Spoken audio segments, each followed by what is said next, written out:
नमस्कार, खबरों की खबर देख रहे हैं आप और मैं सुमित अवस्थी हूं।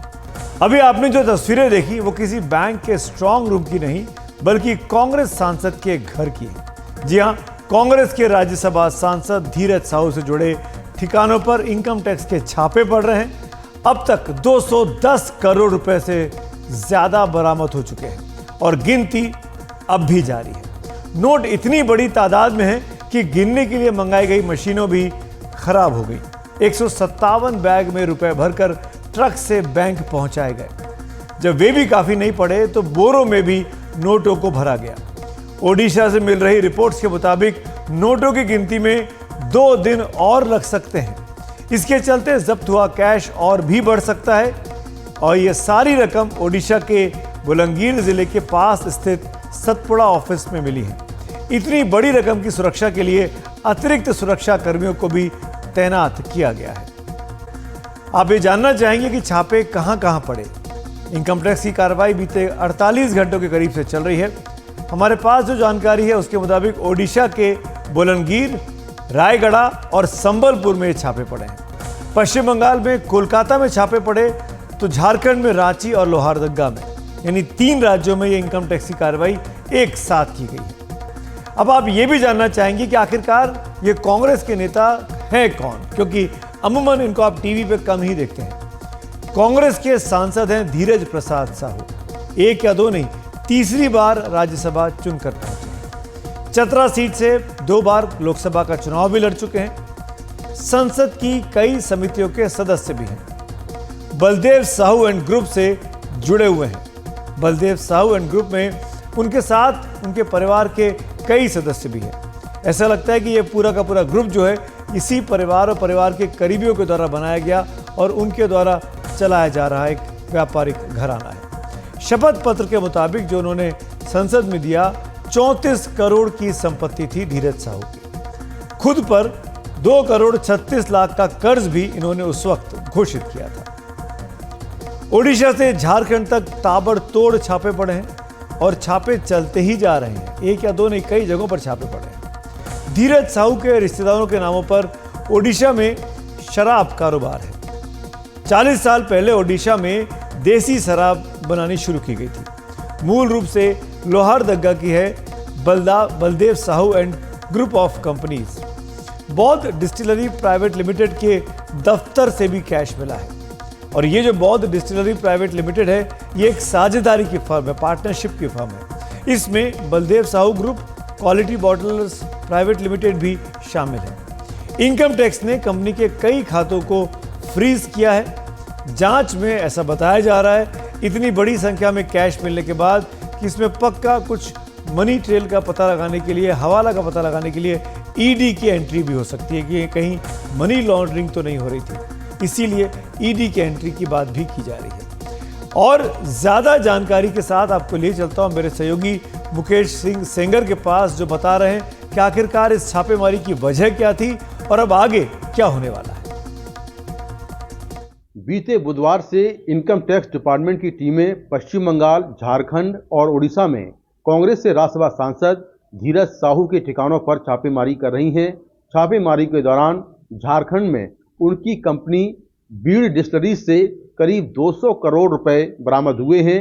नोटों की गिनती अभी भी जारी है और ये नोट 210 करोड़ या उससे ज़्यादा निकल सकते हैं। इन पैसों को गिनने के लिए जो नोटों की मशीनें मंगाई गई थीं, वो मशीनें भी खराब हो गई और उसके बाद दोबारा से नोट गिनने की जो मशीनें हैं उनको मंगाया गया है। तो लगातार ये काउंटिंग चल रही है।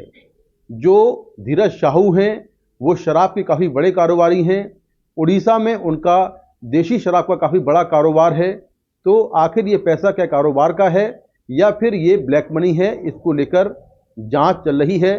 कई दस्तावेज बरामद हुए हैं छापेमारी के दौरान और धीरज साहू के जो परिवार के लोग हैं, उनके जानकार हैं, उनके ठिकानों पर भी छापेमारी की जा रही है। नोटों को भरने के लिए इनकम टैक्स डिपार्टमेंट ने करीब 157 बैग मंगाए थे और उन बैगों में ये पैसा भरा गया है।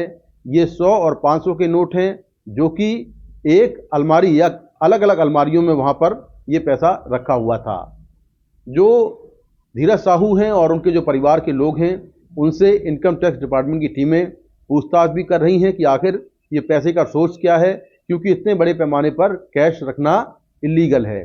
तो अभी जो इनकम टैक्स डिपार्टमेंट का कहना है कि अभी ये छापेमारी अगले 2 दिनों तक और जारी रहेगी और उसके बाद पूरा कैलकुलेशन किया जाएगा, पूरा वेरिफिकेशन होगा और उसके बाद इस मामले को लेकर कोई आधिकारिक प्रेस रिलीज जारी की जाएगी। नोटों की फोटो के साथ जो प्रधानमंत्री नरेंद्र मोदी हैं, उन्होंने एक ट्वीट किया है और इस मामले को लेकर कांग्रेस पर तंज कसा है। तो अभी जो इनकम टैक्स डिपार्टमेंट है वो धीरज साहू के ठिकानों पर, उनके जानकारों के यहाँ, उनके जो रिश्तेदार हैं उनके यहाँ लगातार छापेमारी कर रहा है। 210 करोड़ रुपए करीब अभी मिल चुके हैं और अभी ये माना जा रहा है कि बहुत सारे नोट ऐसे हैं जिनकी गिनती अभी नहीं हो पाई है, तो ये आंकड़ा कैश का अभी बढ़ सकता है। इसको लेकर लगातार जांच जारी है और अगले 2 दिनों बाद या उसके पहले जो इनकम टैक्स डिपार्टमेंट है वो इस मामले को लेकर आधिकारिक जो बयान है वो जारी कर सकता है। नई दिल्ली से मुकेश सिंह सेंगर, एनडीटीवी इंडिया। तो ये आपने कहानी समझी मेरे सहयोगी मुकेश से। इस बीच में क्योंकि कांग्रेस के नेता हैं, सांसद हैं, राज्यसभा में सिटिंग सांसद हैं धीरज प्रसाद साहू, जिनकी तस्वीर आप इस वक्त देख पा रहे हैं, बीजेपी को मौका मिला और बीजेपी अगुवाई की खुद प्रधानमंत्री मोदी ने। प्रधानमंत्री मोदी ने इनकम टैक्स विभाग के छापों को लेकर एक ट्वीट किया और उन्होंने लिखा कि देशवासी इन नोटों के ढेरों को देखें और फिर इन नेताओं के भाषणों को सुने। जनता से जो लूटा है उसकी पाई पाई लौटानी पड़ेगी, ये मोदी की गारंटी है। ये उन्होंने अखबार की एक तस्वीर लगाकर एक क्लिप लगाई थी, उसके ऊपर ये ट्वीट किया कि पाई पाई लौटानी पड़ेगी, ये मोदी की गारंटी है। अब आपको एक बात और याद दिलाते हैं, प्रधानमंत्री मोदी ने जब 3 दिसंबर को चुनाव के नतीजे आए थे 5 विधानसभाओं के, उस दिन जो भाषण दिया था बीजेपी मुख्यालय में अपने कार्यकर्ताओं के बीच में, उस वक्त भी प्रधानमंत्री मोदी ने विपक्ष पर हमला किया था और ये कहा था कि जो लोग ये कह रहे हैं कि एजेंसियों का मिसयूज किया जा रहा है, वो दरअसल भ्रष्टाचार से ध्यान हटाना चाहते हैं। उन्होंने ये साफ कहा कि भ्रष्टाचारियों पर सख्त कार्रवाई तो चलती ही रहेगी। क्या कहा था पीएम मोदी ने 3 तारीख को, वो सुनवाते हैं। केंद्र सरकार ने देश में भ्रष्टाचार के विरुद्ध जो अभियान छेड़ रखा है उसको भारी जन समर्थन मिल रहा है और ऐसे लोग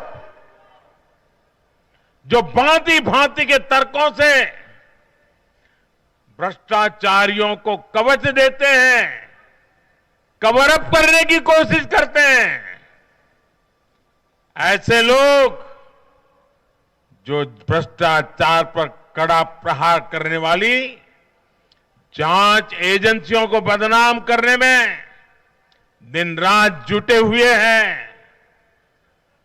वे समझ लें ये चुनाव नतीजे भ्रष्टाचार के खिलाफ लड़ाई का भी जन समर्थन है। जाहिर तौर पर इस मुद्दे पर अब सियासी आरोप प्रत्यारोप शुरू हो चुके हैं। आज केंद्र सरकार के 2 बड़े मंत्रियों ने इस मुद्दे पर पत्रकारों से बातचीत की। केंद्रीय मंत्री अनुराग ठाकुर ने कहा कि जहां कांग्रेस है वहां करप्शन है, इसीलिए कांग्रेस लगातार ईडी और सीबीआई पर सवाल उठाती है। केंद्रीय मंत्री स्मृति ईरानी ने भी कहा कि मोहब्बत की दुकान पर भ्रष्टाचार का कारोबार चल रहा है। कांग्रेस आलाकमान को बताना होगा कि गांधी खानदान में यह किसका एटीएम है। अगर कांग्रेस के घोटालों की बात करें तो एक के बाद अनेक घोटालों की सूची सामने आती है और तभी तो दर्द कांग्रेस को होता है, तभी तो नोटबंदी पर बार बार सवाल खड़े करते हैं। और अब इनके ही सांसद का साथ लगते झारखंड में 200 करोड़ रुपया कैश मिल भी गया, गिनती जारी है। और राहुल जी और सोनिया जी, मेरा निवेदन ये रहेगा कि आप देश को बताएं कि ये सारे के सारे तार कांग्रेस के साथ ही क्यों जुड़ते हैं और आप बार बार ईडी सीबीआई का विरोध क्यों करते हैं।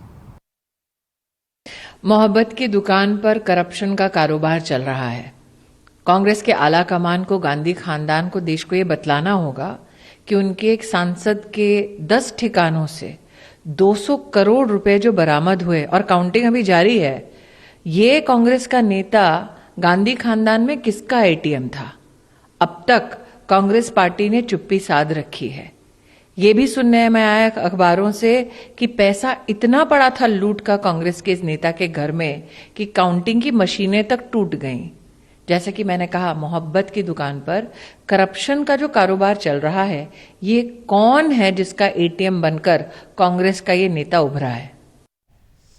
जाहिर तौर पर कांग्रेस ने भी सांसद धीरज साहू पर लगे आरोपों को लेकर बीजेपी को अब जवाब दिया है। कांग्रेस पार्टी का नाम लेने की बीमारी है भारतीय जनता पार्टी को। अगर कोई भ्रष्टाचारी है, कोई अपराधी है, तो उसे अपराधी की श्रेणी में रखना चाहिए। अगर कोई आरोपी है तो उसके खिलाफ जांच और कार्रवाई होनी चाहिए। यही हमेशा से कांग्रेस पार्टी ने किया है और उसी तरीके से इस देश में कानून का राज था। हाँ, भारतीय जनता पार्टी के आने के बाद तो कानून के राज की ऐसी की तैसी हो गई है।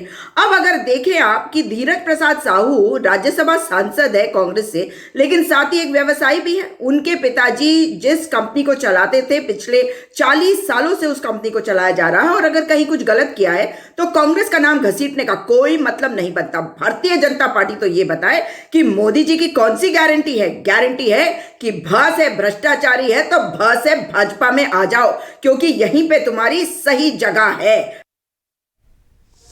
झारखंड के मंत्री मिथिलेश कुमार, उन्होंने भी कांग्रेस के सांसद धीरज साहू का बचाव किया। उन्होंने कहा कि वो शराब का कारोबार करते हैं और उसमें रोज करोड़ों का कलेक्शन कैश में होता है। देखिए, जिनका व्यवसाय होगा, जो व्यवसायी होंगे, उनके पास पैसे नहीं होंगे। हाँ, उनके पास डेली नगद पैसे आते हैं करोड़ों रुपए में। ये सारी चीज़ों को भी देखना चाहिए। ये भारतीय जनता पार्टी के लोगों को राज्य के हित से, राज्य के विकास से, राज्य की जनता के सुख दुख से कोई लेना देना नहीं है। इन्हें सिर्फ और सिर्फ कीचड़ उछालना है, यही इनका काम रह गया है। ऐसी बातों पर हम लोग ध्यान नहीं देते। नोटों की मोटी मोटी गड्डियां दिख रही हैं, अलमारियों में नोटों के बंडल भरे पड़े हैं। एक दो नहीं, कई अलमारियों के अंदर बंडल भरे हैं। जब बोरे भरे जाते हैं, झोले भरे जाते हैं, तो वो भी बड़ी संख्या में दिखाई देते हैं। लेकिन इतना सब कुछ होने के बाद राजनीति भी शबाब पर आ चुकी है। सब एक दूसरे का टांग खींच रहे, एक दूसरे पर इल्जाम लगा रहे हैं। लेकिन इस छापेमारी पर यानी अभी तक औपचारिक तौर पर इनकम टैक्स की तरफ से कोई बयान नहीं आया है। इसीलिए सीधे तौर पर यह मान लेना कि कैश के ये बंडल काला धन ही है, ये अभी थोड़ी जल्दबाजी होगी। पर राजनीतिक रोटियां सेकने के लिए तो तस्वीरें ही काफ़ी होती हैं। ऐसी कुछ और तस्वीरों की आपको आज याद दिलाने का भी दिन है। नोटों की मोटी मोटी गड्डियों की तस्वीरें ऐसी होती हैं कि उन्हें देखने के बाद वो लंबे समय तक याद रह जाती हैं। दरअसल हाल ही के दिनों में किसी नेता के घर से इतनी बड़ी संख्या में नोटों के बंडल मिलने का ये पहला मामला नहीं आया है। पिछले साल जुलाई में ईडी ने पश्चिम बंगाल के मंत्री पार्थ चटर्जी और उनकी करीबी अर्पिता को गिरफ्तार किया था। इन दोनों के ठिकानों से 50 करोड़ रुपए से ज्यादा कैश मिले थे। साथ ही जेवर और सोने के बिस्किट भी उस वक्त बरामद किए गए थे। 2021 में उत्तर प्रदेश में जब विधानसभा चुनाव चल रहे थे तो उसके पहले इत्र के कारोबारी पीयूष जैन के घर से जब 197 करोड़ रुपए बरामद किए गए थे तो पूरा देश हैरत में पड़ गया था कि आखिर इतना कैश कोई कैसे जमा कर सकता है।